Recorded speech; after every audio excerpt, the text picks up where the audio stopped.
I'm here.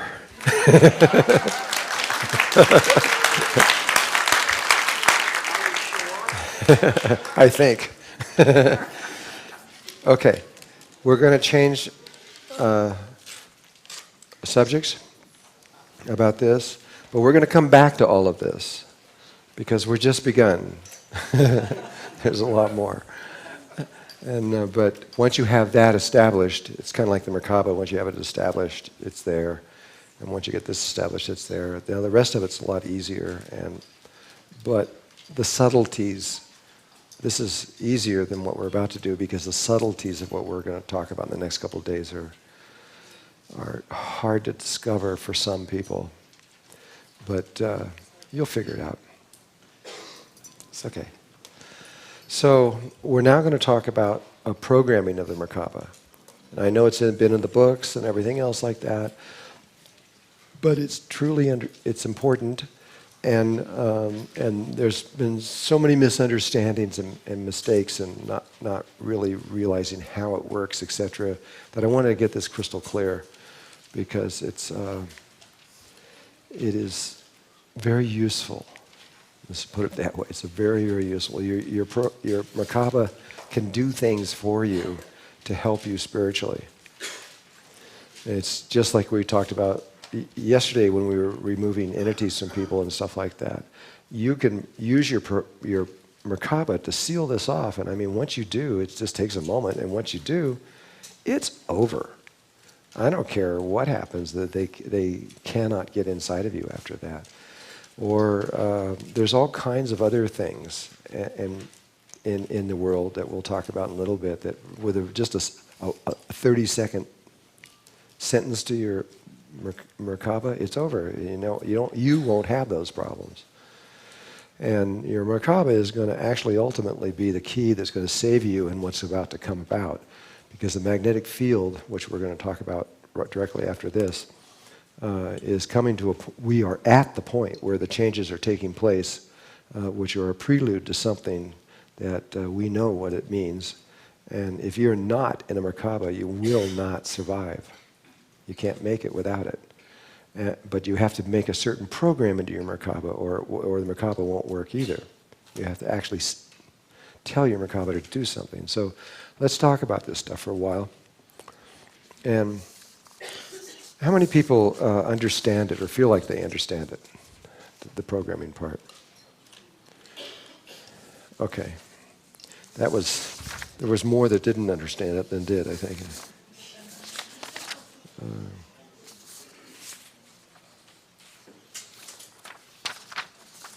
We're down to 2 pieces of paper.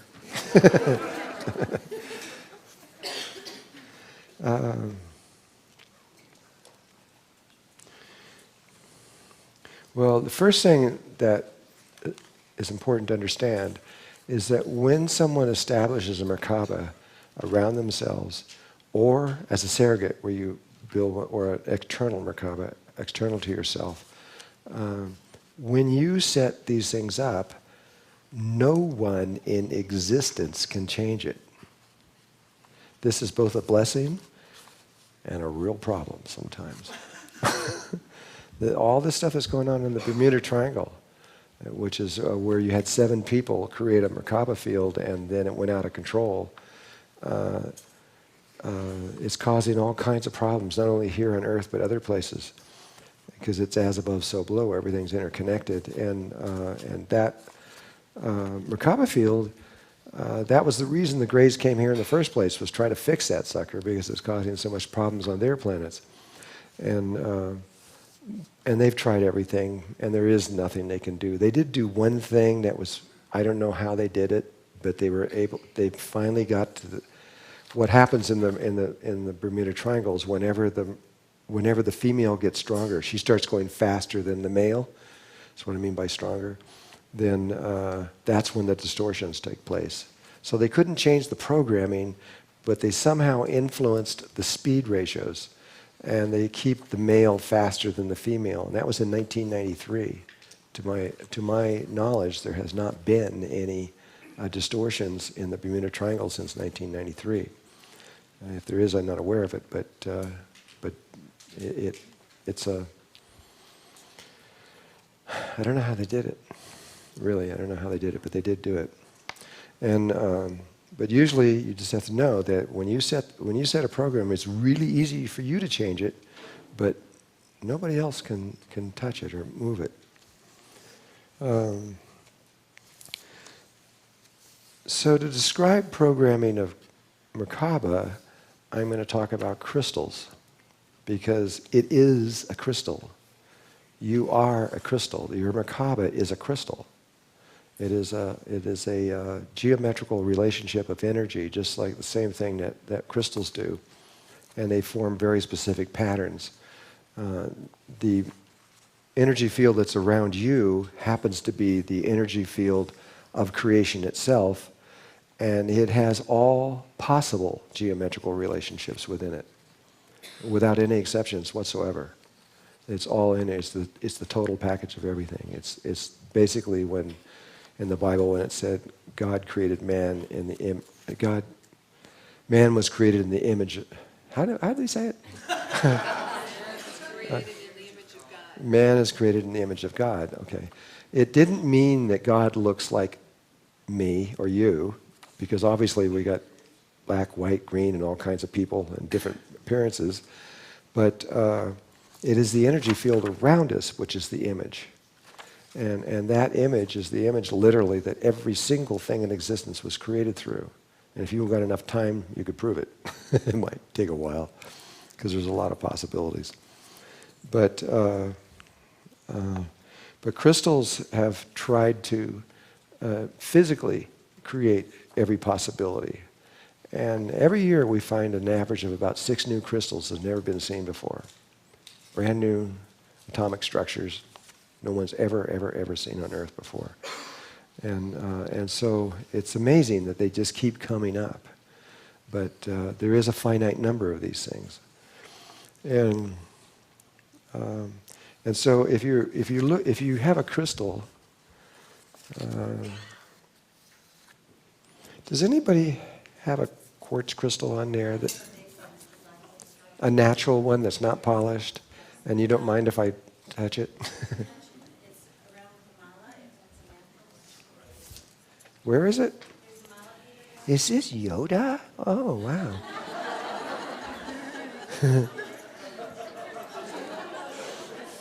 We are all safe.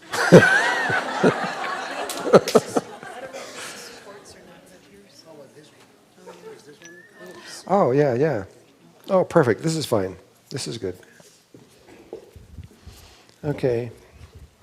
Hi, little guy. You've probably read all kinds of books, and there's a lot of conflicting ideas about crystals and what they are. And I can just give you my opinions on them, but first of all, they're living beings. They're alive. They're conscious. They're aware of a lot, and a lot of different levels that we're not aware of at all. And they have sex. There's males and female ones. There's male, female, and bisexual. This one is bisexual. It's both male and female at the same time. You can look at you go to the lowest window. That's the lowest window. And you'll see the next one's a little bit higher. Next one's a little bit higher. And there's a spiral going that way. But there's also another one on this side, a little bit higher and a little bit higher. And so you get a spiral going the other way. So you have a male and female crystal at the same time. A lot of them will just have one lower, and it'll just be one spin in one direction or one spin in the other direction. It'll be just male or female. And so they know everything you're thinking. You don't have to say anything to them. All you have to do is look at them or put your attention on them, and they can be on the moon or on the other side of the world or anywhere. It doesn't matter where they are. And if you're familiar with it, if you know that crystal, they know you. And all you have to do is tell it what you want it to do, and it'll do it. It's really that simple with your own Merkaba. You just have to...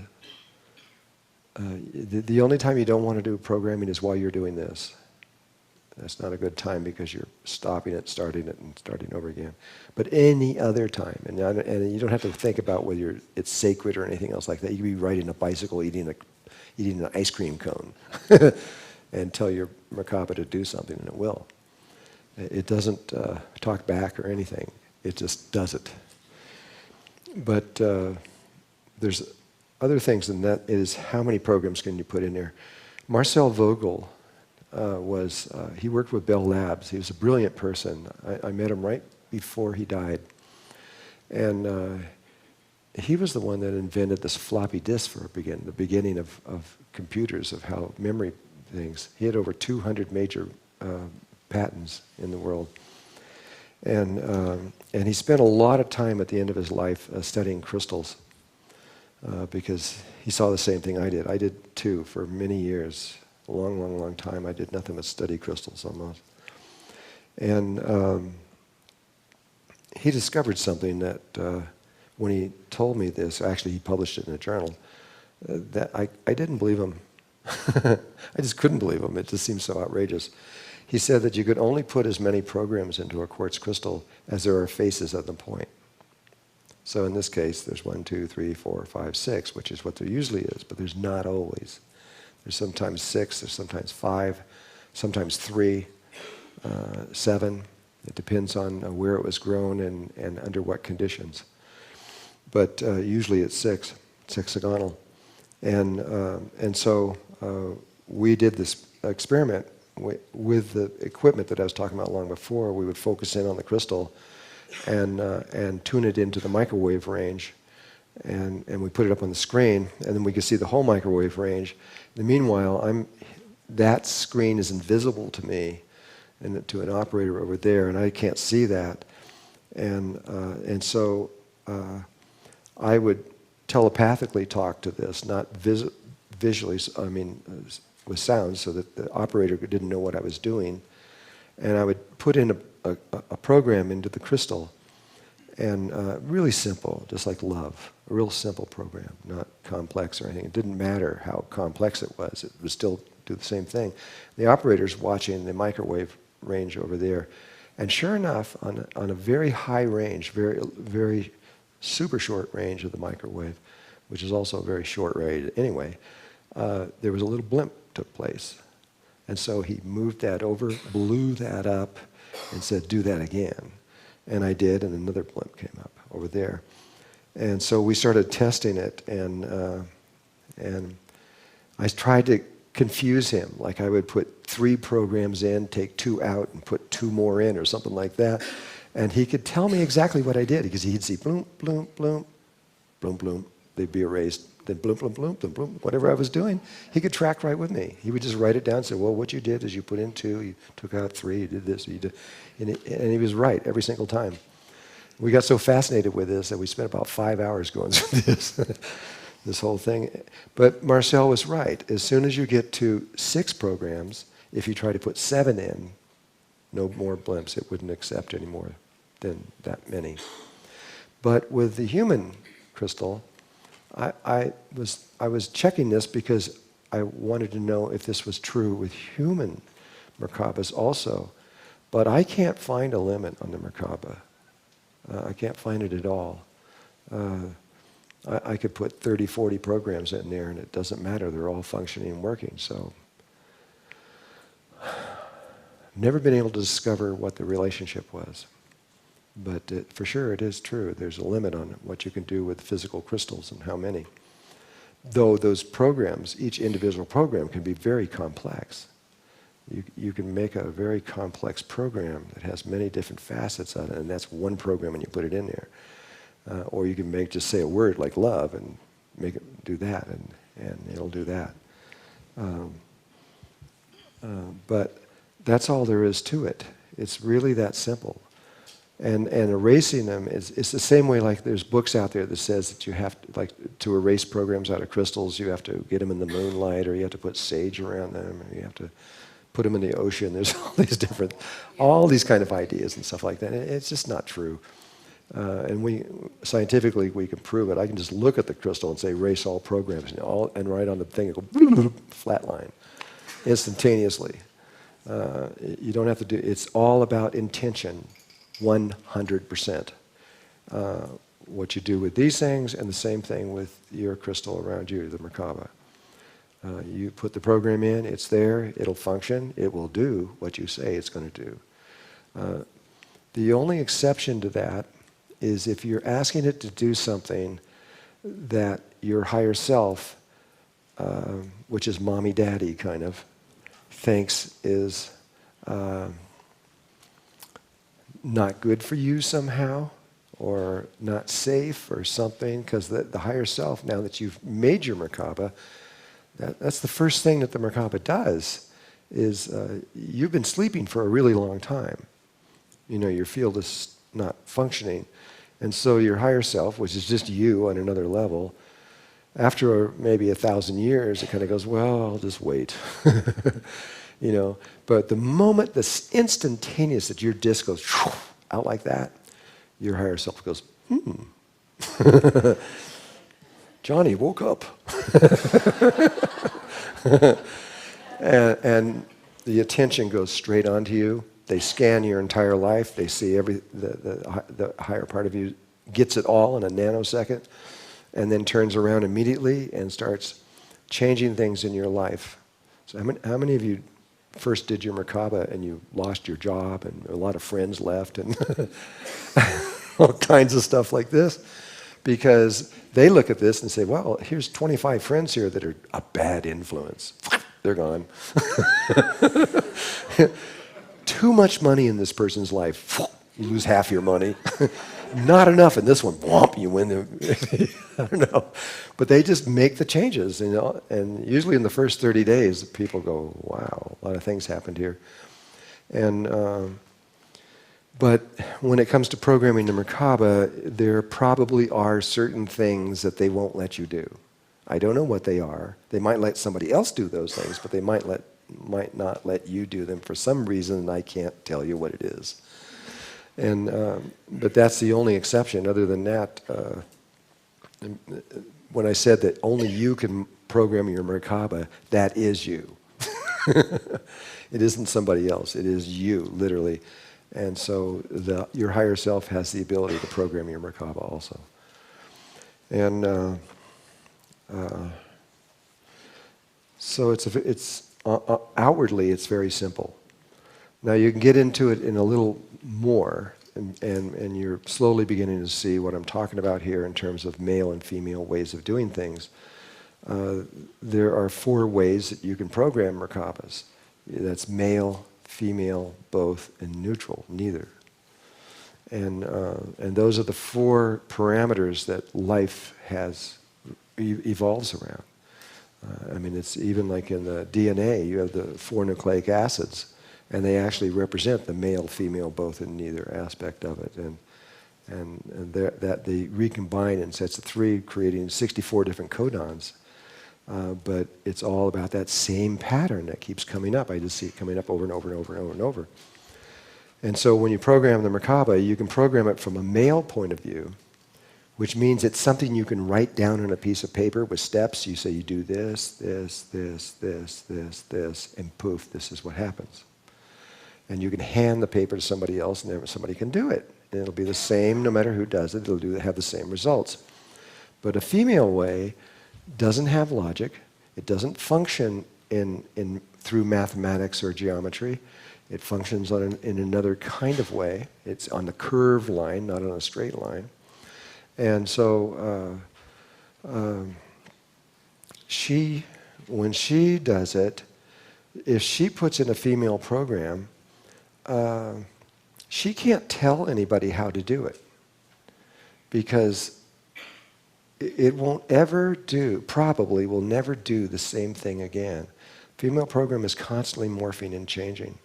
It's constantly changing. It's like a female program, if you're trying to protect yourself, she would just say, well, let God protect me. You know, well, God can do anything. The source of life can do anything. And so now the source of life is protecting her. And so it may change the program if somebody's trying to interfere somehow. We're trying to hurt her somehow. It will just change the program. And the moment they try to alter their program to adapt to your program, they'll change it again to something else. And who knows what it's going to be. It could change to anything. And so that steps of change and how it works will maybe never occur again. And so it's very difficult, if not close to impossible, to beat a female program. I know Russia and the United States were in a sparring match for a long time psychically. You may remember back in the days when they were attacking each other's embassies and things psychically. And that went on for a long time until one of them discovered the female programming and the other one discovered it right directly after that. And it kind of ended it because once they both get into that, you go, well, now what do we do? You can't, and it's all just ideas. So that's the thing about the female program is different. You can't write it on a piece of paper. You can't give it to somebody else and it'll do the same thing. It doesn't work that way. But you can use both at once. You can run both male programs and female programs simultaneously in the same Merkaba or the same crystal too. And I don't run very many programs. I only have a few because I feel like I need to have them, so I do them. And then the other one is the highest form of programming, which is not programming. You just simply don't program. It's from the ancient Chinese way of perceiving things. The greatest armor is nakedness, is total vulnerability is the greatest armor in existence. And it's based upon the understanding that you and the source of life are one. And life is whole, complete, and perfect, exactly as it is. There is nothing wrong. It is evolving in precisely the way that it's supposed to go. And if you really know that, you don't have to get involved with programming at all.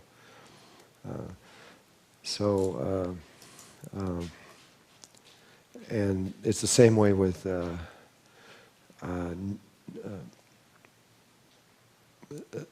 in psychics abilities. It's the same kind of thing. There are male psychic abilities, female psychic abilities, both, and neither. The neither ones are they just you don't have to. You just know the answer. You don't have to. If you're whatever you're trying to do, you just know what it is. Like there's Chinese kids out there who, and they were trying to understand them, who are faster than the fastest supercomputers in the world. They give calculus problems that take supercomputers a half an hour to figure out. And so here's a little kid that's like 8 years old, and they give him this unbelievable program, and they say, okay, go for it. And now the computer goes, and he just writes the answer on the board. Without, just instantaneously writes it out. There was nothing in the middle because they just know. And this is where we're going, but we're not all there yet. But there are human beings that can demonstrate this. To go back to male programming, when I first started doing this, the U.S. military became very afraid of what I was doing in the beginning. They didn't understand what it was. And they were, almost everybody that came through my workshop, when they would leave, they would go back home and black helicopters would just be circling them and projecting electromagnetic fields into them for various reasons, to trying to understand what is happening in various ways. And it was almost everybody, almost practically every single person that went through this. This is in the beginning, and then in the 90s and in there. And they would interfere with my workshops. They'd wait until I got my workshops going, and then they would, as soon as everybody popped their disc out, man, they were, within 15 minutes, they were all over us, every single time. And so I just made a little tiny program in there. Just so I didn't want to stop what they were doing, because I don't have any problem with the U.S. military.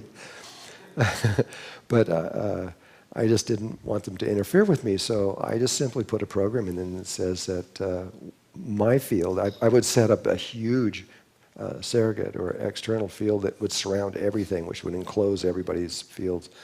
And then I just put that the field was invisible, untraceable, and undetectable. I go off all their screens. They can't find me. They don't know where I am. Just like I don't exist. And no matter what they do, they can't find me. And I was only doing that so they wouldn't interfere. And so I could give a class without their interference. And it worked perfect. It will always work perfect. I have a much better relationship with them now. For a long time, they tried to kill me a whole bunch.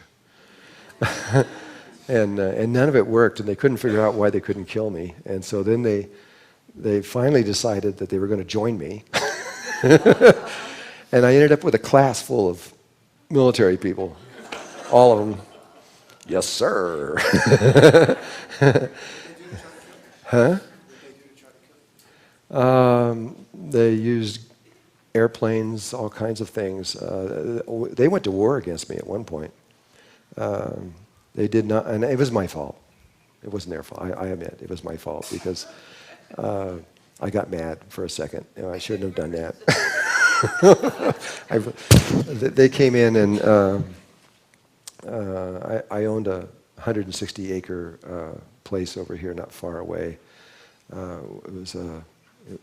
It was a conference center that would sleep 55 people, and it was a really nice place that we had.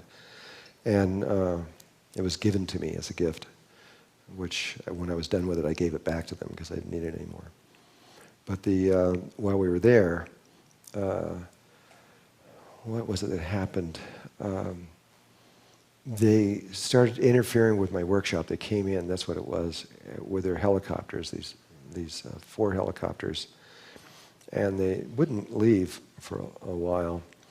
And I, after about 15 times of doing this, I just psychically traced up to one of them, traced back to who the commander that gave them the order, went back further and kept going back through, and I found myself in NORAD in Colorado, and I went down right into the earth through the channels. It set off all these alarms, and I went right into the main control, and there's about 7 or 8 generals sitting in there and all these people, and they were just like freaked because they could see me somehow. They got some kind of thing, I don't know what it was, and they knew I was there, and I remember going up to him and says, "Okay, are you the guy that did this?" And he says, "No."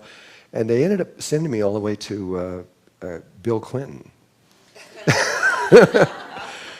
And he's going, "Well, I didn't understand exactly," or something like that. Well, after that, they just, holy cow, they sent in 4 helicopters that parked themselves over our land and would not leave until they ran out of gas, and they'd have 4 more would replace them. And they put all these instruments all around our installation in the mountains around us. And then they came in with these jets that I photographed and sent to someone that I know that knows these things. And he says that those particular jets are nowhere. I can't tell you where they came from, but he says they're so rare. And they have psychic instruments inside of them. They were used in the Desert Storm. If you noticed in the Desert Storm, everybody just, the enemy just became afraid, super fear, and they just sort of gave up and everything. That wasn't because they became afraid, it's because we made them afraid. It was through this waveform technology that they were just developing at that time, and it works. And so they were applying that on us. The only thing is they missed me by a day. And my group had left, another group had come in, and the group that had come in was just these innocent people. Didn't know. And they were so confused, they were walking around out in the desert with their toothbrushes, mumbling, and they didn't know their names or anything. And so it's a long story, but I've been through this enough. And eventually they finally came and approached me directly, and we had long conversations. And the reason what set them off so much afraid was that from their satellites, you may not know this, but one person, one single individual, and they told me this, puts out the same amount, approximately the same amount of energy as the city of about 15,000 people, the entire city. And they could see you walking around. You make a very bright light on the ground when you're moving around from the satellites. From your Merkaba, yes. They know when you're in your Merkaba. And so, and they're starting to see these all over the world, and then they started fearing, well, if a person puts out this much energy, who are they, and what does this mean? So that's when they all came to a workshop and said, you got to tell us what you're doing. So I did. There's these beams of light. You breathe this way, you do this, and they took it serious. They did. And I wanted them to take it serious. I'm not against my country. I just so anyway, they eventually came in, and once they understood it, they even set up a special thing at Kirkland Air Force Base just for this kind of understanding. And I think it's and where they've taken it, I don't know. You can use this all you want in military, as long as you don't use it offensively. You can only use it defensively. You can use your Merkaba to protect yourself, but you can't kill anybody with it. You can't, because then you kill the love, and the whole thing dies. Russia, and I've been right in the midst of Russia in the government pulled me right in. All 5 levels of the KGB have been to the Flower of Life. All the heads of them. And Putin was very aware of all this, but he didn't go through one of them, but he was very much in support of it. When I went over there, they watched everything I was doing. They eventually brought me into the Kremlin. I was brought right before the National Academy of Sciences for Moscow, was introduced to all of them. And then there's 4 men and 4 women, and the women are just pure psychics. So they came up and were scanning me all over and going in and looking in deep and all these different levels. And finally they said, okay, yeah, he's okay. He's not here to kill us or anything. And they presented to me their secret knowledge of their military. Their military defense system is 100% based on Merkaba science. I don't think that anybody in the world could beat them. If you attacked them, I don't think you could beat them at this point. I don't think it'd be possible. And they were very good. I really want a relationship between the United States and Russia. I think it would be very important for the world if we could ever get to be friends. And I hope this happens someday. There's still a lot of suspicion in Russia for us, and for good reason, because we haven't been very nice in the world in a lot of ways. Yeah. I guess I'm just wondering how militarily minded people and people that are, they do attack and they are, killing people and things like that. How do they find the divine love to actually experience the Merkaba? I mean, it just seems a little contradictory. Yeah, I know, I understand. Well, these, actually the people that went to this, there was nobody under a major that went in there, not one person. The major was the lowest one, and there were no generals either, though. They were all in between major and lieutenant colonel, or colonel and all that. And most of them were female. And they were people who were really trying to understand ways of looking at war. Of course, they were looking at protecting the United States, but they were looking at other ways than the normal ways of trying to understand things. And they were seriously doing this. Where they have taken it to this point, I am not exactly sure, because I know I have a lot of friends that have been taken in by the military, and the Navy's the worst of all. And this was the Air Force. And the Air Force, I prefer them over the other ones. And exactly how they are applying this, I don't know, or if they even are applying it. I think that they are mostly trying to understand it more than anything, because they can see what's going on. And they all had a lot of success with getting their Merkaba fields going, or you're not sure about that?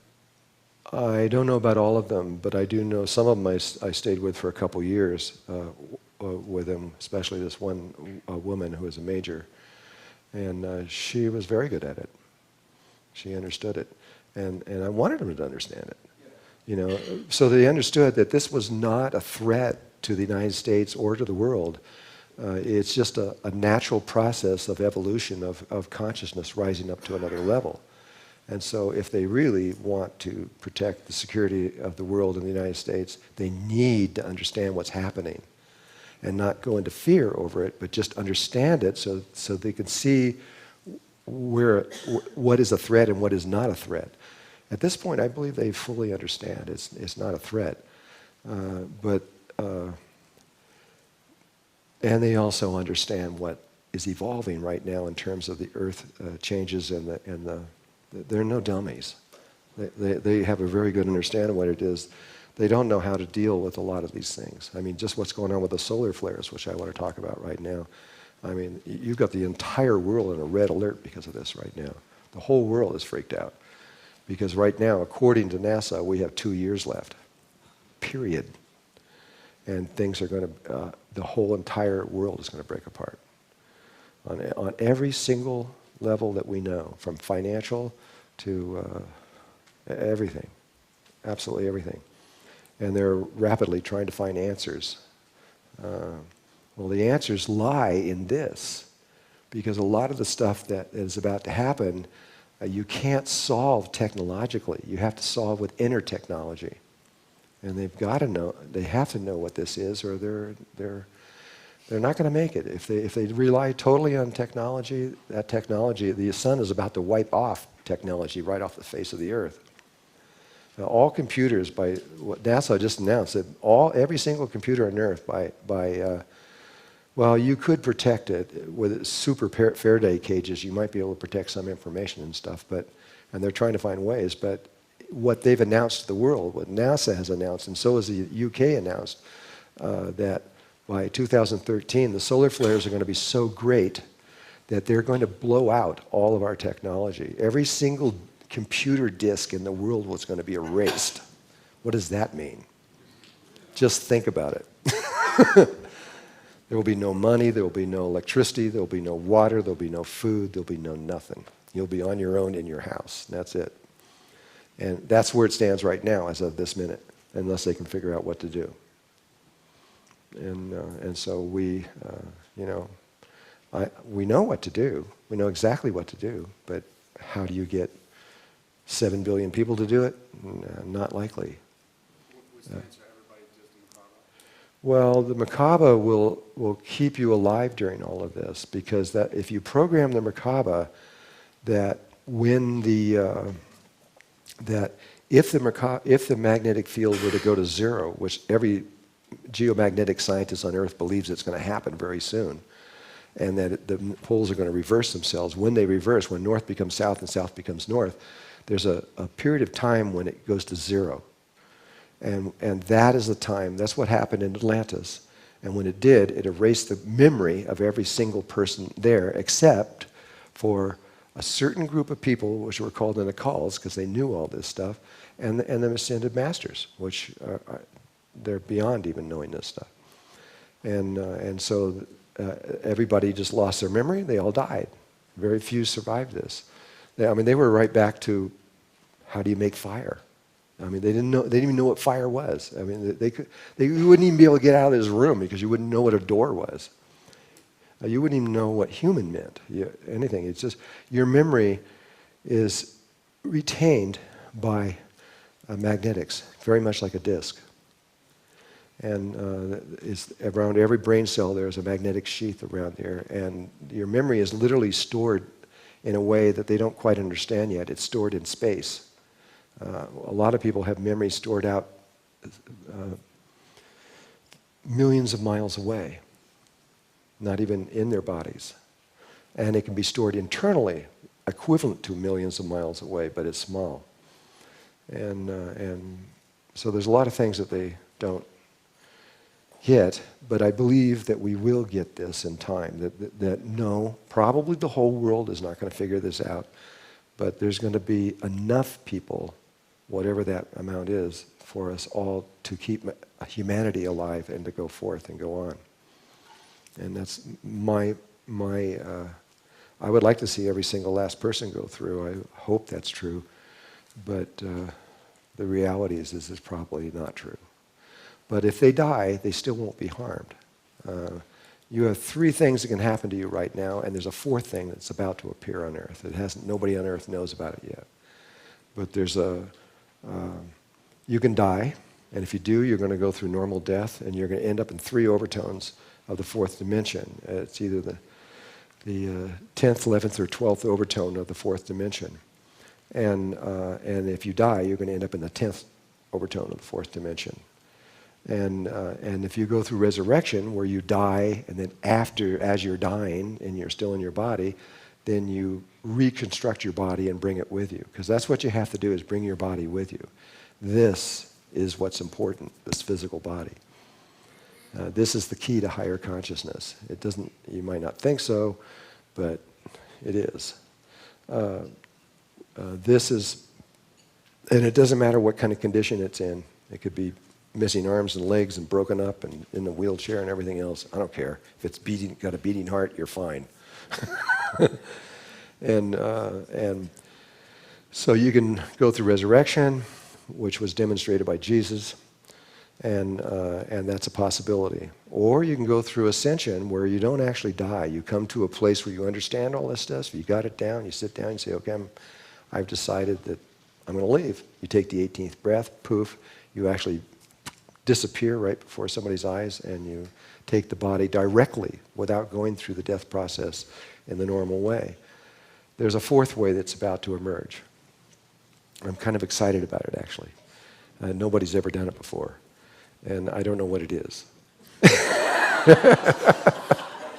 But I know it's here, because the two ways of resurrection and ascension are actually connected to alchemy. And in alchemy, there have been two ways that you can create gold, and that is through lead into gold or mercury into gold. They're both very toxic ways. They're not very safe to do. They have certain problems associated with them, but they work. And on the fifth day, we'll talk about what that actually means and everything. But a new way has just emerged in the last few months. You can turn silicon into gold, crystal. And it isn't toxic. It's extremely clean. It doesn't have any of the problems that everything else has. And we're doing it right here in Sedona right now.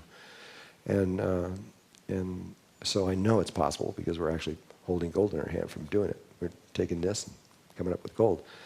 And so what I'm trying to do is, when we get to the final point, because we've been doing research and development on better and better and better ways, and we finally got it down to this one way that's just so clean and easy and fast that it's amazing. And I don't care about the gold. I'm interested in the chemical reaction that moves through it, because that approximates how human consciousness goes to higher levels of consciousness. And so I feel that very soon, and I feel this will probably be in the next 3 or 4 months, that soon, we'll have a whole new way, another way of getting into higher consciousness, separate from all these other, different than resurrection or ascension, another way.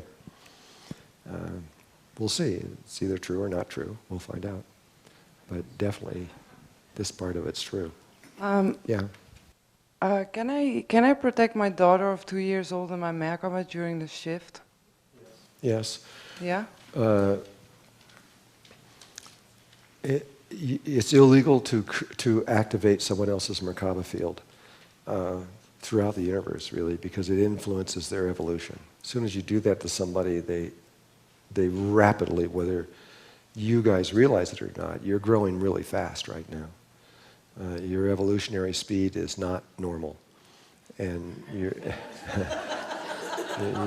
moving really fast. You're evolving fast, and with what you're about to learn and what you're about to do over the next couple of days, and you start taking that, you're even going to go faster. Things are going to become really clear to you in all kinds of ways, and but it's illegal for people to come from other places like ETs and come here and mess with us. Though there have been so many people that have broken the laws with humanity we have been screwed with for thousands of years. And I don't know, it's just like, oh, it's okay, it's just the humans, do whatever you want, you know.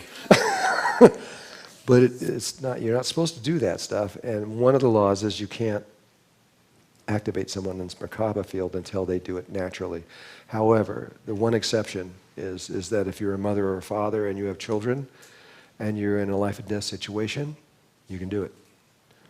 You can't do it to someone you don't know, another kid that you don't know, you can't do it. But you can do it to your own, you can protect your own family. It's the one exception. But it does have an influence on them that will never go away. And whether that's that you got to really consider it, because that might influence them in a way that might not be positive. It's hard to say once you do that. How old would you recommend the children be before you actually teach them how to do this? At what point do you think that they're mature enough to handle it? Well, okay, first of all, this is synthetic. It's normally, if you go back through humankind, no one taught this. Like what we're doing right now, it's never been done before. We arrived at it during Atlantis time through natural means, not through, in other words, if you just start a race on a planet, those people are going to figure this stuff out on their own without anybody helping them. It's going to usually take about 150 to 200,000 years, and they will get it. The only reason we've been allowed to do this with you, what we're doing right now, is because we had attained this. A small portion of us had attained that level once before, and because we had attained it before, we were able to get permission from Galactic Center to synthetically do this. But it doesn't usually work. Well, it works about roughly half the time, and half the time it doesn't work. But it's worked. It's already worked. We are definitely going to make it all the way for sure. It's already happened. And there's a part of the human race that has already made it through. That's what we call the Ascended Masters, but it's about 8,000 people. If nobody else made it through, humankind has made it through. Are they physical? The Ascended Masters, there's only a few of them that are physical. There's about, out of the 8,000, I think there's about 10 of them that can, and they go back and forth between, they can drop down from the 6th dimension and get into the 4th, and then with great understanding, create a physical body. And there's a lot of them. It's like Saint Germain is back on Earth right now, and there's a few others that are probably going to start teaching, or whatever they're going to do. I don't know what they're going to do. Saint Germain said that he's going to use his influence. He's the richest man on Earth. There's nobody even close. And so he has this plan having to do with finances of what he's going to do, and I don't know what that is exactly. If I did know, I wouldn't talk about it, but I don't know exactly. And I don't know what that means, or why he's doing that, but yes, there are people that are physical, but very few of them.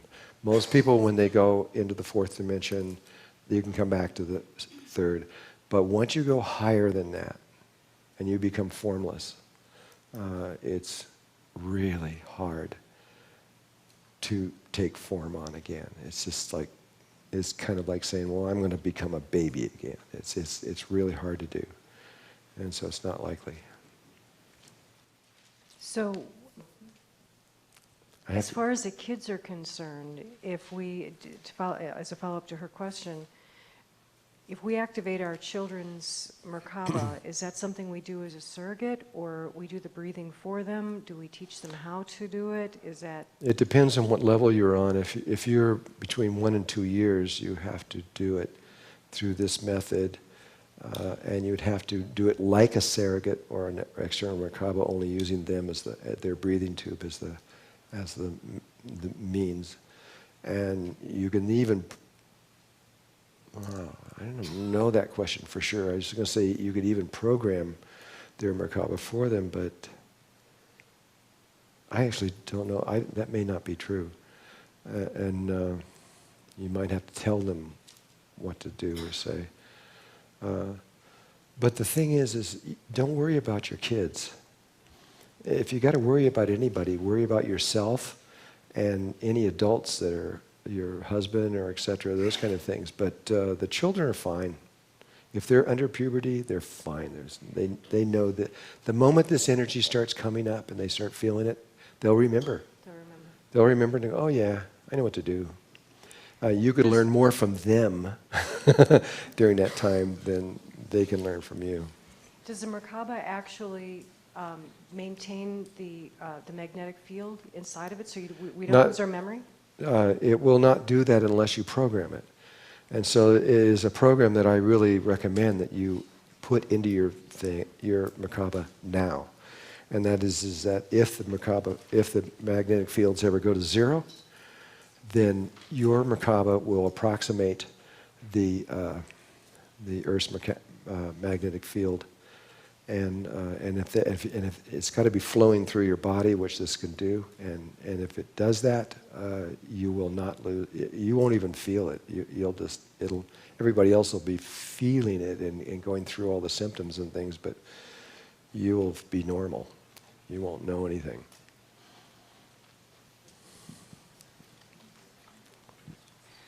What about animals and other races on the planet? Hmm? How about the animals, like? Oh, no problem with it. Yeah. The only life form on Earth that we have a problem with is humans. There's no problem with the rest of life, Okay, not great, any. Great. They all know exactly what to do. And even, by the way, even the ones that go extinct, they're not really extinct. They just went fourth dimensional. They're there on another level of existence. They just can't be here. But and maybe someday they may want to come back here, but the potential is still there. But they're fine too, and we've had a lot. I mean, we had 30 million species on Earth in the year 1900, approximately. We got about 15 million now. If you were coming from space looking at Earth, you would say it is dying, because it took hundreds and hundreds of millions of years for these life forms to be developed, and it took less than about 100 and something years to kill it. It's incredible, and it's still dying really, really fast. I mean, the people who say there's no environmental problem is like,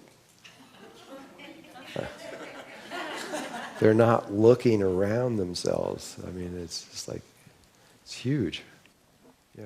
Do you sense that the solar flare problem or the polar shift problem is going to happen before the fourth dimensional shift, or is it possible the Earth will just shift to save humanity? And so we avoid all okay, that. I mean, right now you have many things going on at once. Environmentally, we are to a point where there could be a shift within 72 hours to an ice age, any second. Right. And it's all tied, at this point, it's down to the ocean currents, and they're breaking apart right now. If you look at the Gulf Stream, it's changing shape now. That's the final step. When it starts changing shape, you got a problem. And that is the final step. When that goes through, then the very next thing that happens after that is that you have literally in 72 hours, the clouds back over the sky, and you don't see the sun again for 90,000 years, not even for a minute. So the thing about the day after tomorrow is a bunch of garbage. A lot of it's true, but the idea that this big superstorm went away and everything's beautiful and we're back together again, no, that's not what happens. That's not the scientific evidence. You don't see the sun again for 90,000 years. That's an average. Sometimes it's as much as 120,000, sometimes a little shorter, but it averages at 90,000 years. And the average temperature is 50 below zero. That's average. The only place you can really live is right around the equator, pretty much, in any kind of to stay alive, unless you use psychic energy, which was what was done in Helsinki. Every time we go through this, I don't know if you guys ever know what's going on there in Finland, but it's pretty extraordinary. what have been doing for a long time. Because these ice ages are consistent. You have an average of 90,000 years ice age, 10,000 years of warmth, 90,000 years of ice age, 90,000 years of warmth, 10,000 years of warmth. And we've had 10,000 years of warmth. And so even if there were no human beings on Earth right now, and all the carbon dioxide that we're putting into the air, it just brought it in a little closer, but it would still be happening. It would still coming up very soon. And we would have this. So anyway, we got this ice age that's probably going to happen. However, every 490,000 years it does the exact opposite. And instead of going cold, it just keeps getting hot. And that's almost worse. Because then the average temperature gets up to 130 or something.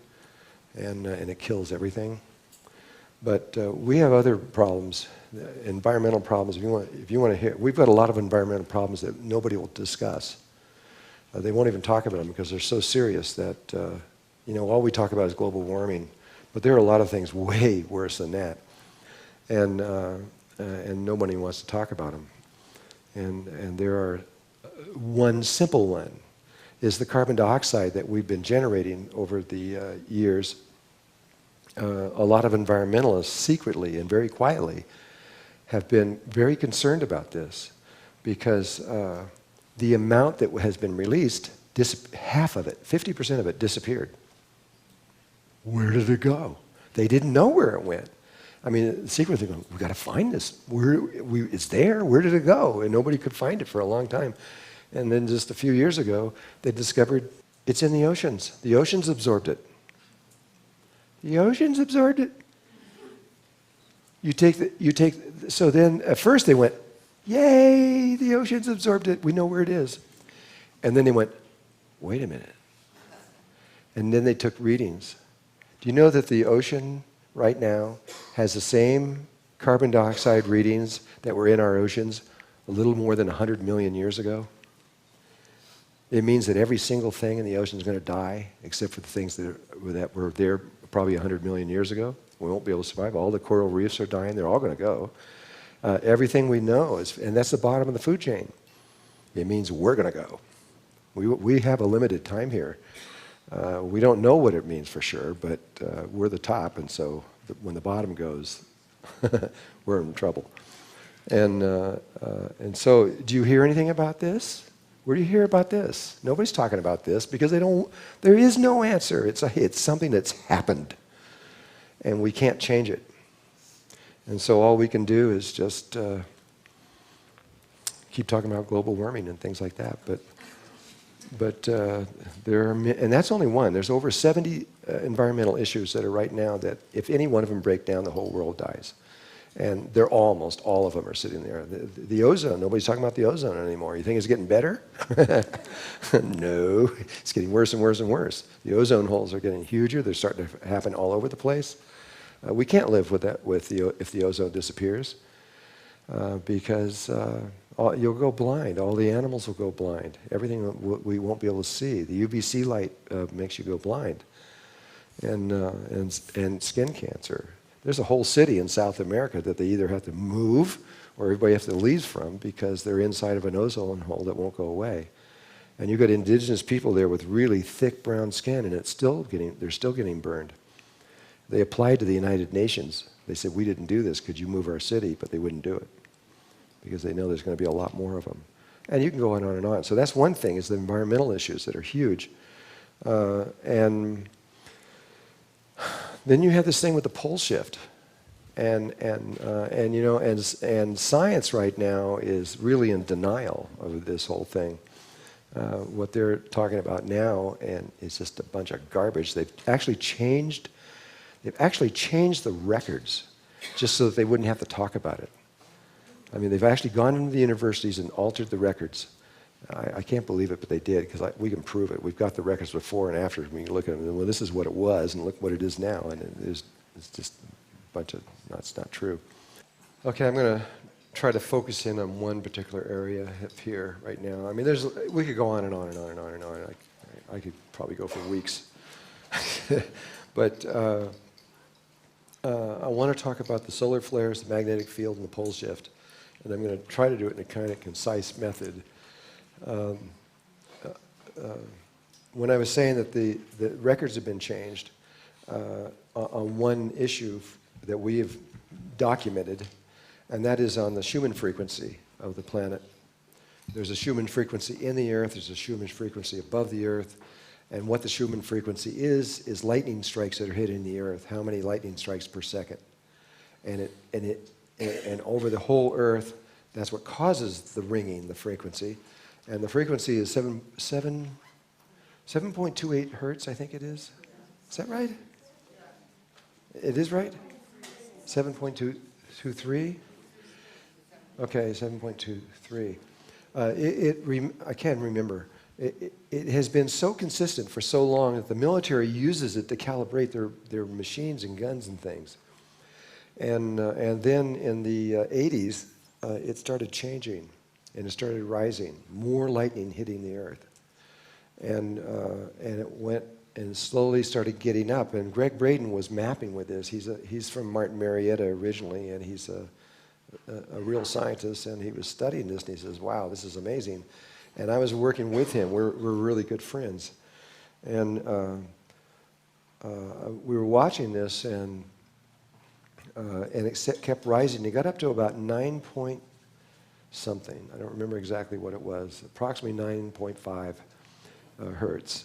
And that's when our government changed all the records, because we were getting the records directly from Berkeley, California, and various places that were watching and recording all of this, and we had them, we could see what they were.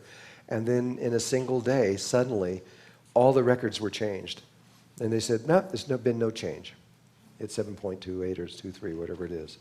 And we're looking at the records and we go, that's not what this says. And then the Russians and the Germans just said, this is BS, it's not true. That it's still rising. Well, for some reason our government didn't want us to believe that the frequency was rising. And so they decided to make a change in scientific data, which is weird. Which makes me say, what else have they changed? You know. And so in Russia, Russia is now saying that the hertz is approaching 13 hertz right now. And Germany was saying the same thing. They agree with that. But we don't. We're still saying that there's been no change at all. Okay, well, that's just not true. And so there's a lot of other things that I've realized they've changed in recent times, and that has to do with pole shifts. They really don't want us to know when the pole shifts were. And they've changed the data from what I have read and got in my house and everything else like that. They're now saying the last pole shift was, what did they say now? I think it was 790,000 years ago or something like that is what they're now saying. And that is not true. The last pole shift was about 13,000 years ago, and there was another one about 26,000 years ago. And there's massive data on that. Where is it now? I don't know. It's kind of interesting. This has all happened in the last couple years, maybe less. But anyway, what I know is that from this is that when there's a pole shift, every single time in the past, and we studied it back for 250 million years, but now they're back about 450 million years. But every time there's a pole shift, there is always, prior to the pole shift, there's always a magnetic pole shift first. And because the magnetics is the key that makes the pole shift. I mean, if you understand the pole shift, for a long time, especially in the 1900s, scientists couldn't understand how a pole shift was even possible. Because, I mean, you got a gyroscope, big one, the Earth, rotating on an axis. And to change that axis to a new axis, the amount of energy would be unbelievable to move that. I mean, you just take a motorcycle tire going at 60 miles an hour and try to move that. If you could get out beside the road and try to move it, it would be like almost impossible. This is 80 zillion, billion, trillion, zillion tons of moving around an axis. It would take a moon hitting the Earth or something to change an axis. Yet we know that the Earth has had axis shifts many, many, many times. We tracked out at least over 200 times it's happened before, up to 250 million years ago. So we know it's happened, but how can it possibly happen? This is what was going on in the minds of many scientists in the 20th century. And then right toward the end of the 20th century, there was some scientists that figured something out, and then they did it in more than 2 universities. They were able to verify that this was true, and it's now the leading theory, since we've never experienced it before. It's the leading theory now as to how it can happen. And basically, you have the crust of the Earth, which varies from about 20 to 40, 50 kilometers deep or so, which is like an eggshell around here. And then underneath that, you have the mantle. In between the mantle and the crust of the Earth is a rock formation. It's homogeneous over the whole world. And but what's interesting about this rock formation is that they discovered in labs that this particular rock is only rock as long as there's a magnetic field. If the magnetic field goes away for more than 2 weeks, and some scientists say it would take 3 weeks, but 2 or 3 weeks, okay? After 2 or 3 weeks, it turns to a liquid. Literally becomes like oil. It turns to a liquid. And so now you have the crust that could just spin in any direction. So the axis of the Earth and the major mass of the Earth doesn't stop turning exactly as it always has, but the crust could rotate, which would appear to be a new an axis change. And they believe that what is going to do that is at the South Pole, the ice forms off center. There's all kinds of theories. I've listened to about 8 or 9 experts tell me 8 or 9 different things of how this works. They were all pretty good. I don't know which one it is, but it always forms off center. And so you have this huge mass of 2 and 3 miles high of water. It's enough water between this and the North Pole to raise the oceans I think about 235 feet or so. And so if suddenly the surface is free as a spin, there still has to be a force to do it. Well, that mass would move into the spin, and it would move the axis, the appearance of the axis move relative to where you are relative to the equator would change, except in 2 spots, which is right where there's 2 places would not change. And so they now they believe they understand how it can happen, how it even could happen. But that's all triggered with, it's consistent with the data because it would require that the magnetic poles change first, and then the pole shift. The Mayans are absolutely convinced, and so are the Hopi, that we're going to have a pole shift. To them, it's not a maybe. It's in their calendars. It says it's going to happen, and they believe it. If there was to be a pole shift, forget about everything else. Forget about the Richter scale of 1 to 10. How about 1 to 30? It would be, this is when mountains go up and down and all these kinds of things. If that were to happen, there would probably be very few buildings left on Earth that would be standing, because it would just be too huge. Though this place here has survived it. This place was underwater 3 times, and all these mountains were worn from water, except when you see the white mountains that are above it, those are jagged, those were islands. And this, if you get down and you can see the whole thing, you can see right where the water was. And you can look up on top and see you're down on the bottom. You can see right where it's really clear once you see the picture. But that was 100 million years ago. And this has been through many, many pole shifts, and it's never been inundated with water since then, and it's been very stable. So that's the reason I'm here. Besides, I was told to come here, but I could see why they did. And there's going to be a lot of places. It doesn't really matter where you are. This is not about geographical location. This is all about a heart relationship between you and the Earth. And I'll explain that later when we can. Okay. So the magnetic poles, let's just talk about what's happening with this so you can get a really quick picture. It's just an overview of it. The magnetics of the Earth have been stable for a very long time, as far as we know. You can go into the rocks and everything and see exactly what was going on. And about 2,000 years ago, there was a very sharp drop, and the magnetics began to get weaker on the Earth. About 500 years ago, and the Mayans say it was 528 years ago, there was another drop, very steep, and it kept leading down to our modern day times. And then about 45 years ago or so, I'm just guessing approximately, it became a lot worse, and the magnetic field. Did I talk about this already? No? Okay, I wasn't sure. About 45 years ago, the magnetic fields began to wander. The lines don't just go straight line like you see on maps over there. They go like little rivers heading north. They keep changing. And so it's a zigzaggy thing all over the world. The gravity is not the same everywhere. That's another thing. Your weight changes depending on where you are on the Earth. And there's a lot of things that we don't normally talk about, but it's the way it is. And so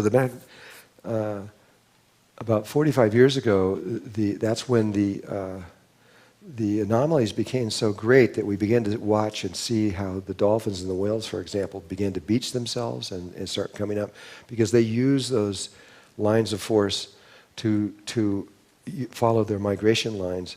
And all of a sudden, they're going along, say, the west coast of the United States, and that line usually followed them all down. They usually go down all the way down into the southern oceans, and suddenly the line changed and goes into land, and they just go right up into a beach, following that thing. And this is why they were beaching themselves. And even whales that were 20 miles back would come in and go follow right back onto it. They're following those lines. And then birds all over the world, their migration patterns. They were migrating, but they weren't ending up where their migration was. They were ending up in unknown places because they were following these magnetic lines that are no longer where they used to be. And then in about the middle of the 90s, the difference in the magnetic poles and the true north of where the magnetic spin is on is becoming so great that when airplane liners were coming into land, their compasses were not accurate, and so it was getting dangerous. They had to change all the aeronautical maps of the entire world. And I've got the old ones and the new ones. I can actually show you. You can see that they've all been altered so that they can make that correction. And then recently, 3 months ago or something, you heard about how in Florida they had to change the markings down there because the magnetic poles are moving faster and faster. They've been moving for about 180 years, but they used to move in little tiny bits. Now it's getting bigger and bigger and bigger and bigger. Last year was almost 40 miles that it moved, and it's getting bigger. It's now heading into Siberia. It's in Siberia now, actually. It's legally in Siberia. And so the difference in those two, between the spin of the Earth and the magnetic poles of the Earth, you have to look at the internal structure, because the external structure is spinning around one axis, but what causes the magnetic field is the iron core. And the iron core, as the magnetic poles turn, is turning. So you got an internal twist inside the Earth that is causing incredible stress on the tectonic plates and what's in here, which is all these earthquakes that are going. We have increased the global catastrophes. 10 years ago, it was over 500 and something % increase from what was normal. And it's getting worse and worse and worse, as you've noticed lately, because of this amazing stress that's inside there. Then in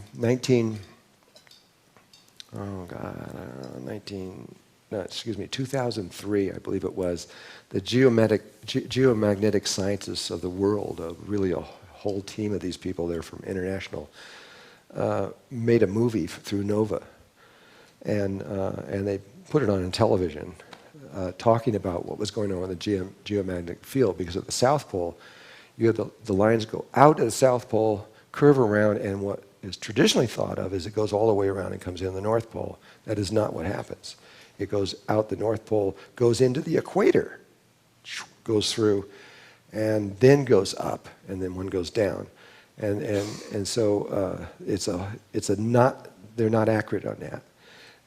And today, at this moment, they're beginning to realize this because there's now 4 magnetic poles, not 2. There's a north one, a south one, and 2 at the equator. And that doesn't work with the existing understanding of what things are. However, it works perfect with Nassim Haramehn's understanding. If you understand the geometries he's using, it makes it crystal clear. And so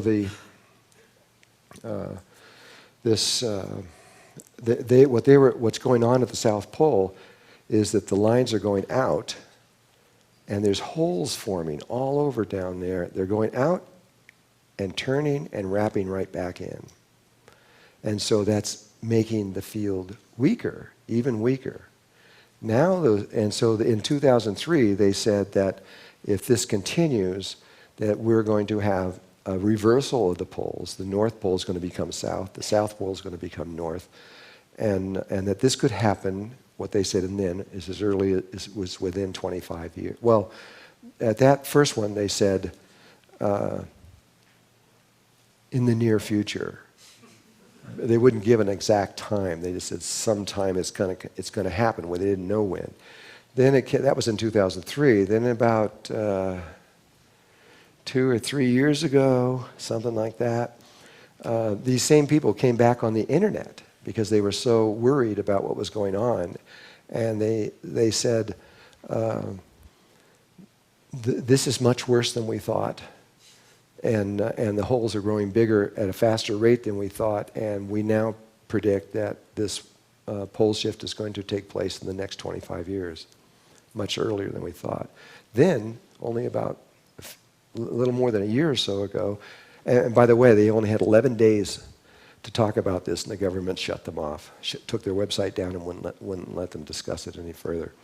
And then they came on just not too long ago, a year or so ago, and said, "This is way worse than we thought. This could happen any minute. These holes are getting huge, and this is going to shut off." And they got 5 days before they were shut off on that one. They wouldn't let them talk about it. And so the situation is getting worse very, very fast. But in the last few months, something is going on that the world has never really seen before. And nobody knows how to deal with it. And I didn't know this was going to happen either, because when I was told, I knew that this was going to happen, but I didn't know this phase that we're in right now and how it's affecting humankind. I thought that I knew that when it went to 0 after 2 weeks, it will erase your memory if you don't have your Merkaba field around you. I knew that. But what I didn't know is the symptoms that lead up to that, which is we're now into this period of time. For the last 15 years, there's been an increase of people having ringing in their ears. How many people have ringing in their ears in here? Look around you. See how many people this is. Yeah, I know. That's caused by the magnetics. We know that now. Nobody knew what it was going on. They were trying to say it was this or that or what or thing. It's the magnetic field which is causing that. And there's other kinds of symptoms. There's a symptom or a sensation or feeling that there's like a stream of energy coming out of your ears or going into your ears. And there's another one where the inside of your eardrum just won't quit like tickling. It just won't stop. And another one that's even worse is where you get dizzy all the time. You lose your balance. And it's all associated with that. Memory problems is another one that is associated with that because there's a direct relationship between the magnetics and memory. Also, emotions, physical emotions are directly caused by the magnetic field. I believe that what's going on in the Arab world right now is because of the incredible magnetics that are happening all over the world, and that their emotions have been so stressed out for so long, they just said, no more. And they're just, but I think that's the trigger that's behind it. And so my wife was working in Russia recently. She just got back. This was about maybe 5 weeks ago when she was there. And she was sat at a table at the Ukraine hotel speaking with this lady from Germany who had just gone, was walking down the street, and suddenly her heart, this is another effect, is on the heart. Her heart just started going faster and faster and faster and faster and faster and faster, and she couldn't do anything. And her ears started getting really weird, and everything started spinning, and she collapsed on the street. And they came and got her in an ambulance, brought her to the hospital. They did a full check on her. And the doctor comes in and says to her, "There's really nothing wrong with you. You're just totally normal. There's nothing wrong with you. What's happening is you just responding to the incredible magnetic field what's going on right now." They said that. If we knew that in the United States, we'd still never tell them that. But they did. And one of the major newspapers, the government allowed this, and they put in a huge article, several pages, telling them of all the symptoms they're finding. It's about 35 different symptoms, mostly with the magnetic memory, heart, balance, all these kinds of things. And that, and telling people that if you feel these symptoms, there's really nothing we know what to do. It's the magnetics of the earth that is causing that. And they're just being frank about it in Russia. They'll probably never say anything here in the United States. They might in Europe, maybe, if it gets obvious enough. But and so I didn't know these symptoms were there, and it means that we are getting really, really close. We really are. We're getting really, really close. The minds are clear. They're saying, well, yeah, we're going to have a pole shift here really soon. And so we need to learn how to use our Merkaba fields and all this knowledge so that we don't have these kind of symptoms. Not just the memory loss, but all of these other symptoms that are going in there, because we have to stay completely balanced to be able to do what we're going to do. If you end up having a heart attack because of this, that's not going to help you or the world or anything. And so, and I know there are a lot of people all over the world right now working on this, trying to understand exactly what to do. But this is the thing I want to put across to you.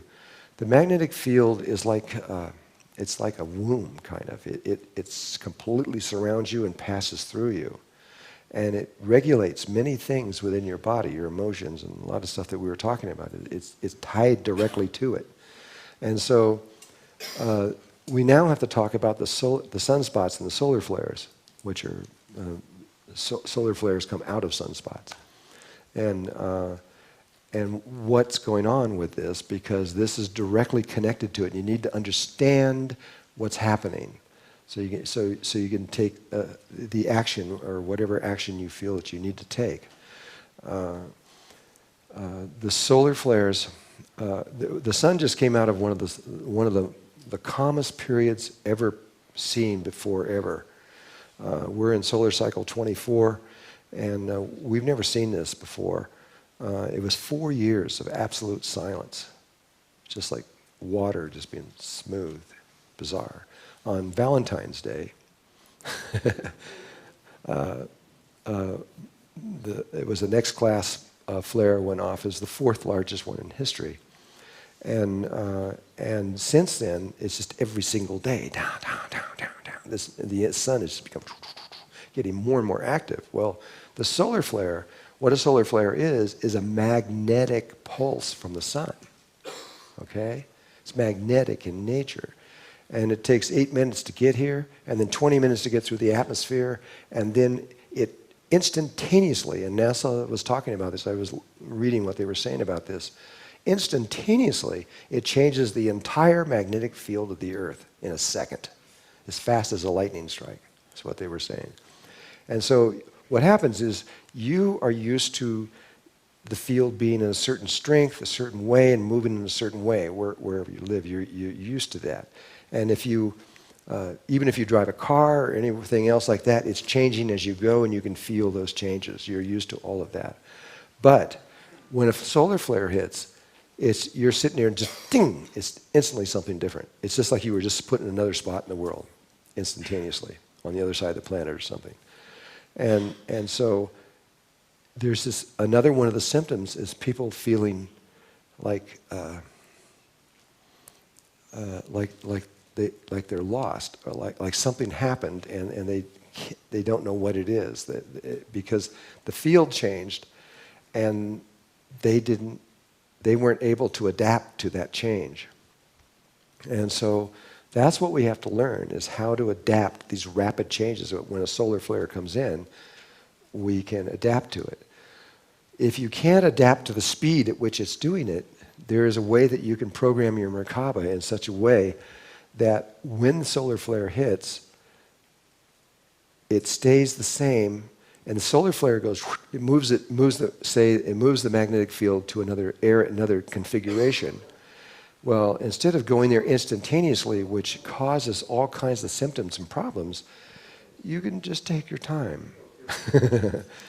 Track back over there, but instead of doing it instantaneously, take a couple weeks or something. Just keep moving in that direction, because you want to go there. This is what we're thinking. This is what everyone I'm working with thinks, that this is probably the best thing. But this has just emerged. The whole world doesn't know how yet to deal with this, but we've got to learn how.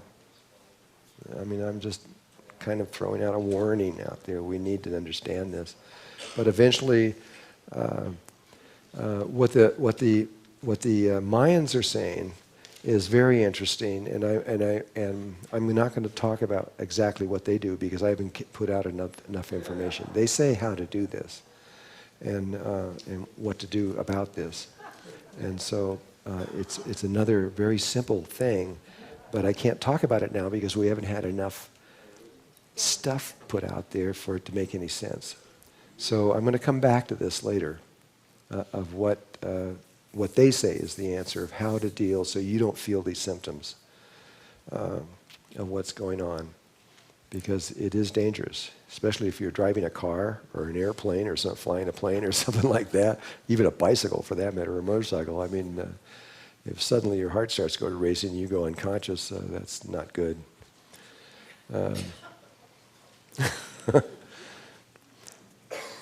So how many people feel the kind of symptoms that I'm talking? How many people are feeling their heart starting to race a lot? Yeah. All these things very well may not, I mean, you still need to see a doctor and talk to them and everything else like that, but it may not be anything that they can do about this. I just wanted to bring it up because it's very clear right now to me what is going on. I just don't know quite how to respond to this yet. But after I give everything from tomorrow and the next day, then I'm going to come back to this and I'll present what the native people are saying to do. And you can make up your own decision on that. Okay, this has really been the day of the mind. Thinking. I'm so glad we're on the end of this. Okay. I was just wondering to what extent HARP technology is not having more of an impact in terms of HARP. Oh, HARP. Yeah, in terms of the ringing in the ears and all of that, and the artificial manipulation of the magnetic field. Well, yeah, HARP is, I mean, I haven't been following them for a while. I know what they're doing. I mean, I understand what they're doing to a degree anyway, and the weapon that they're creating from this, and the kinds of things they can do with it. I don't agree with this kind of research. I think it's kind of over the top. This is way more powerful than atomic bombs, and potentially more dangerous. What they're doing. What they're doing. Yeah, so I thought that the ringing in the ears was mostly caused by what they're doing as opposed to natural occurrences in the magnetic field. Well, the Russians in their research have come up that it's not HARP, it's the magnetic field. And it has been, see, the magnetic field actually has been pretty crazy now for quite at least a solid 30 years. And so I'm leaning more toward the natural response to what this is, though it could be both. I mean, what they're doing is insane. I mean, you talk about evasive on the environment. That's just, I mean, boiling the atmosphere is just incredible that anybody would even consider doing something like that. And how that can affect our magnetic field as well, our emotions, our thoughts. I everything. know. It's just amazing. And all the times we shot ourselves in the foot too by testing it and not knowing, because it's hard to control and everything else like that. But there are weapons even more dangerous than that are far more controllable that they're using. HARP is a big one of them, but the Russians have some pretty amazing ones. These things have never been used in warfare yet. We don't think anyway, but I hope we never have to, because there's a lot of stuff going out there that is just, it just goes against everything. It's totally anti-life. It's not even, it's beyond protecting oneself. You would think that people would understand that you just don't do certain things, but they don't. I mean, the Russians are so good at like controlling weather, for example. When I was brought over there, they spent a lot of time talking to me about what Slim and I were doing with the thing. They were following us for years and watching what we were doing. And so they actually gave us their coils and what they were doing and how they were doing it, they were light years ahead of us. And we were using their coils. They let me bring them back to the United States, even some of them. And we were using them, and what would take what Bob Dratch and Slim Sperling were doing, which would take months to achieve, I watched achieve in less than 1 second. You could watch change the entire humidity of the entire state of Arizona in 1 second, and drop it or raise it to just amazingly. And nobody could figure it out. I mean, nobody would even notice, which is what even more is weird, that you've done these things. But I don't know. I don't like all that stuff, but it's going on, and there's all kinds of things that are going on, and there's lots and lots of them. And it's amazing that we're still alive, really. I mean, to me, it just really is. It's amazing that we haven't just blown ourselves up into pieces. There's things that are going on with atomic radiation that is really, really bad, that the world is not aware of at all. And some of these things are so huge that we are right on the edge. If there were atomic war right now, for certain, Earth would not exist at all. We would break apart into little tiny pieces and would be a photon, would be a belt in space.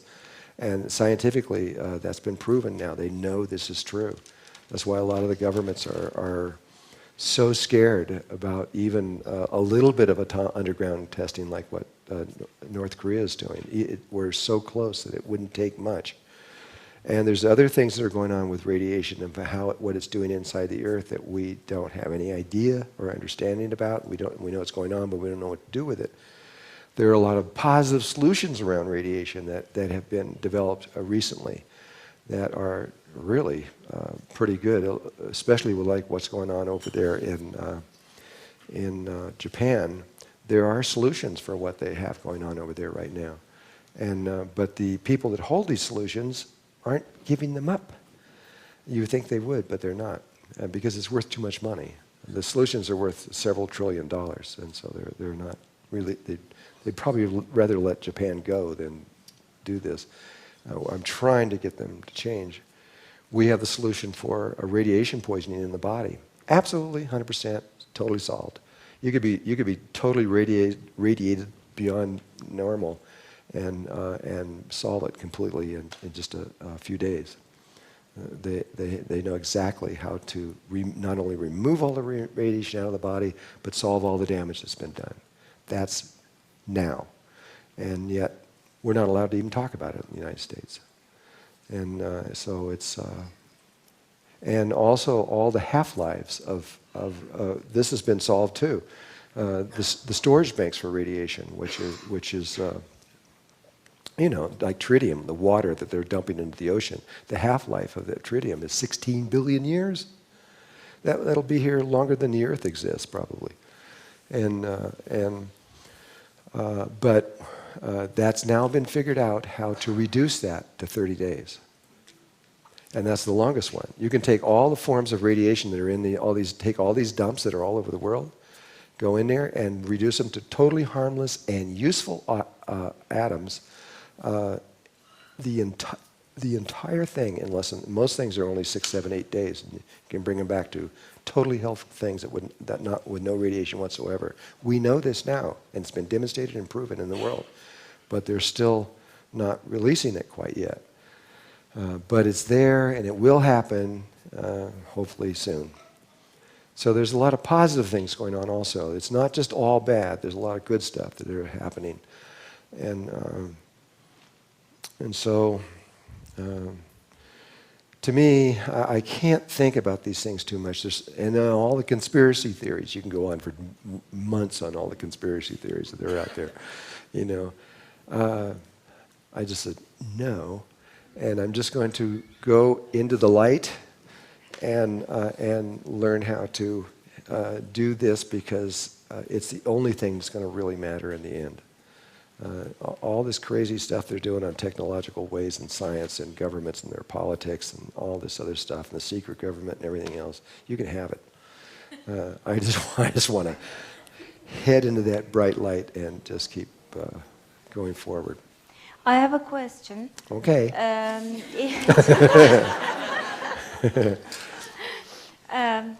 It's about 2012 and the Earth.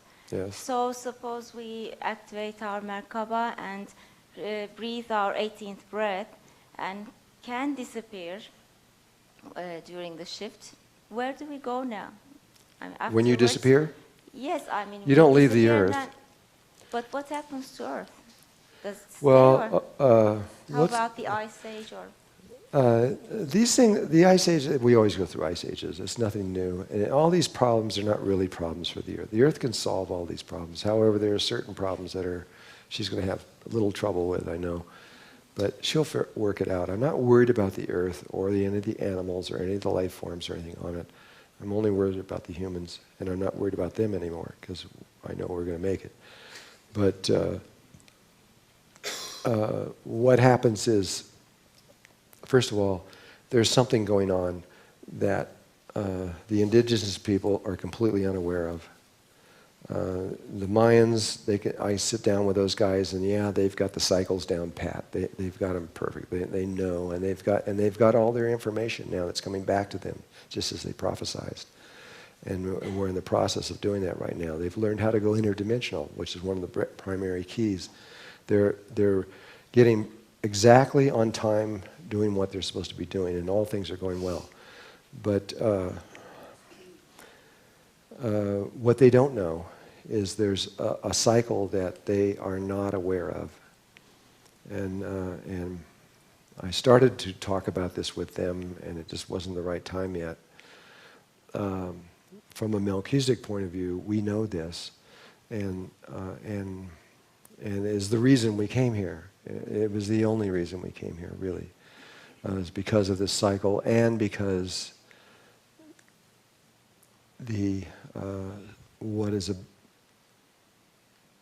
as it turned out, and this is another long story, and it's not important really, but Earth has become extremely important in this equation. It's become the center of everything, and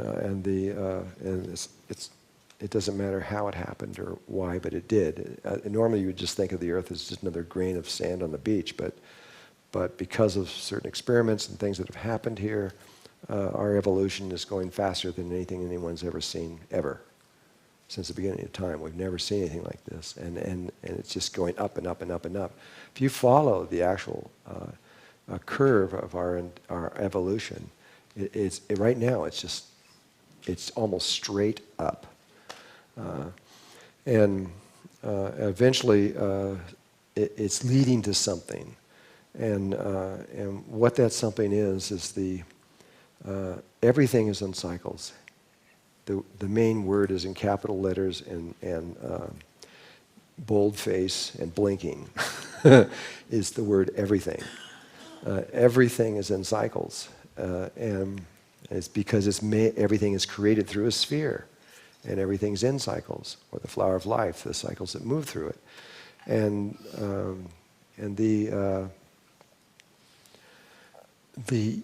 this particular universe, which we think has been here kind of forever, and will go on forever. No, it won't. It hasn't been here forever. There's a very definite moment when it was created, and there's a very definite moment when it will end. And that cycle comes full cycle during these cycles that the Mayans are speaking about right now at this time. And so so we're coming to the end of a universal cycle. That's what changed everything, like relative to the Greys and the reptiles and their whole view of things, because they thought something totally different. When they discovered this, that's when they started doing the cattle mutilation and the abducting of human beings, because they knew that they would not be able to make it through this. They've been trying for over 3 million years to figure this one out, and they know they can't do it. And so that's why they created a race between us and them. They used their brain, their memory, their wisdom, and everything else that they have, and they put it into a body with our emotional body, and blended the two together so that a Merkaba field could be created. Because what's about to happen is this entire universe, octave of universes, this whole octave of universes, there's more than we know, is going to be end. It's going to be over. And life, all life that's here now, is going to move up to another octave. This is a blessing. This is not a bad thing. This is a really good thing. It's a really amazing thing, really. And we're in the process of that occurring right now. And so when things like pole shifts and magnetic pole shifts and ice ages and all these things are just like, it's not too important compared to when you look at this bigger picture. And the whole universe is aware of this now. Everybody is. And that's why they're here. They focused in on here because they realize this is where the trigger point is taking place. And they all want to be part of it because there aren't very many new things under the sun. New things don't happen very often. Not only the importance of what this is, but just simply anything new doesn't happen very often. And this is brand new. Nobody has ever experienced this before. And it was humankind who experienced it first. We were the first ones. It was ascended masters that I talked about, where the 8,000 went over to this other place, and half of them stayed there, and part of them came back. That was a milestone. It was huge. And so when this cycle, we don't know exactly when it's going to hit. We know it's going to hit sometime inside this window, and we don't know which one's going to hit first, whether it's the ice age, the pole shift, the poles, the ozone going out. I mean, who knows what? Or this one. If this one hits first, I hope it does, because then we won't care about any of that other stuff, because we won't be here. We'll be on another level, heading in another place. We'll be on the earth, but we'll be on the fourth dimensional of the earth. And that's the staging place where and it's all prepared for us, and it's fine, and there's nothing out of balance or wrong on that level of the earth's consciousness. And it's perfect. And so that's my prayer, is that this thing just happen and we get out of here before any of this other stuff happens, because a lot of this other stuff's just painful. It's not, especially a pole shift. Oh my God, you have no idea. It's just like the whole world would look like Haiti. And none of these buildings that we make are prepared for this kind of movement. And so it's up to God. It's up to to all life everywhere. I don't know how it's going to happen, but once this does happen, I do know exactly what's going to happen from there on, because we've already done it, and we know what the experience is, and it's beautiful. As soon as we move over into the fourth dimension, We go there with these bodies. So you're going to be there in this body, but in a world you can't interpret. It's called a baby. You'll be safe. You'll have parents. You'll have a mommy and a daddy, but you will not understand anything. You'll be in colors you've never seen before, ever. You'll be in form that you can't comprehend. You'll be in a world that works in ways that you don't really understand, but you'll get it pretty quickly. And you are creating everything you see. And usually we don't know that at first. It's really advantageous to know it in advance. I'm not kidding. It really is. It really, really, really is. Yeah. Okay. Yeah. Hey, Jumbo. If there's one thing that we could do, and what would it be to prepare for it? Is it the Merkaba? Is it the psychic ability that you showed us today? Well, I would rather leave that till we have the full mapping of human consciousness. And then on the last day, once you understand about the heart and the nature of the heart and the power of the heart and what happens when you connect the heart to this and to the Merkaba field and what it means, then there is one really simple thing. It comes down to something so simple that it's kind of silly. Take 5. All right. And I have actually a few more questions. For the solar flares, you just mentioned just adapt to it and just take your time, right? And you also mentioned that you're going to tell us something else later on. And for the magnetic field, you mentioned do the Merkaba and the pole shift move to here. Is New Mexico a good spot too? Or New Mexico is very good, yes, it is. Actually, the Hopi, by the way, are Mayan. A lot of people don't know that. They are literally Mayan, and they came from Guatemala, from the Mayan land down there. And I sat in circle with the Hopi grandfather Eric, who is the historian for the Hopi people, and Don Alejandro, who is the head of the council down there, and listened to them talk, and it was acknowledged that the Hopi are actually Mayan, that a long time ago the Mayans sent the Hopi north. Now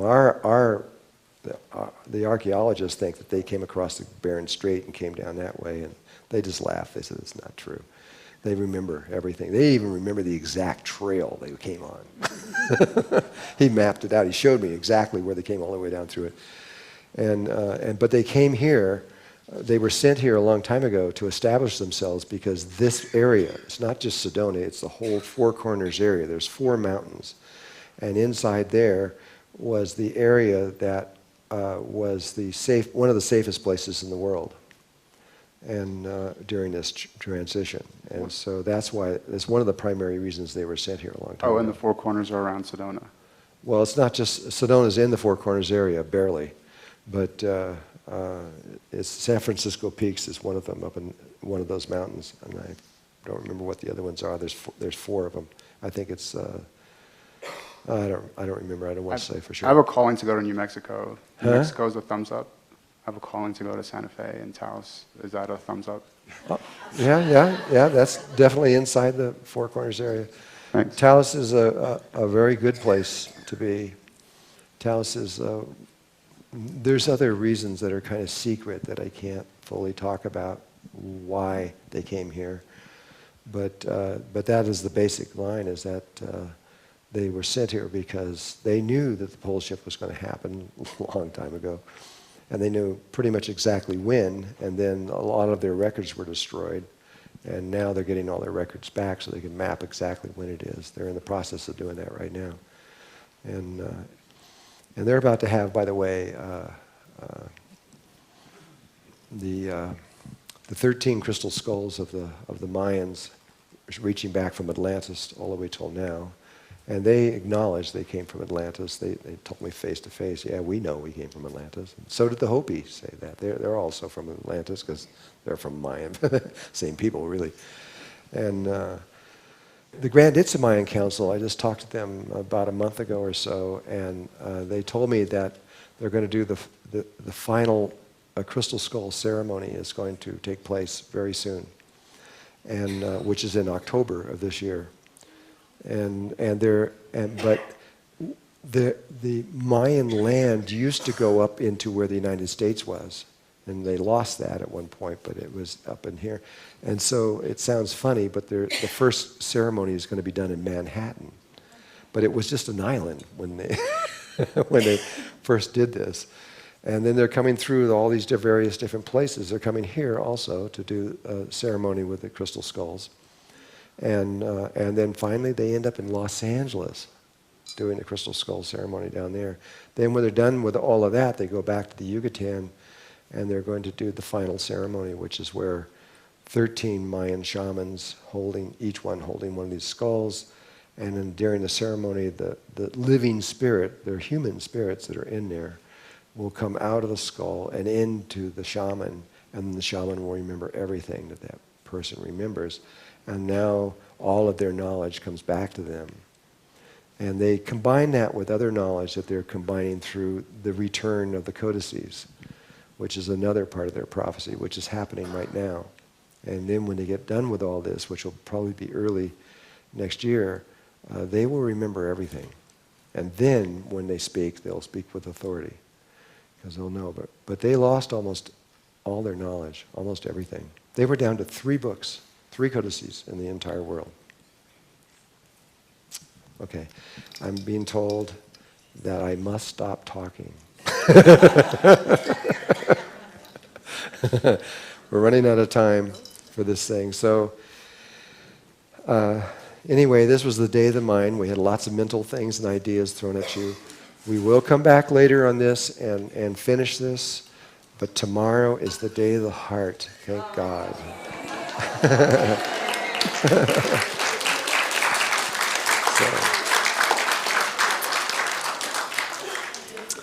So rest your little brains, and it'll be more fun tomorrow, I think. You did it. You finished day 3. Now we can proceed on to day 4, the day of the heart.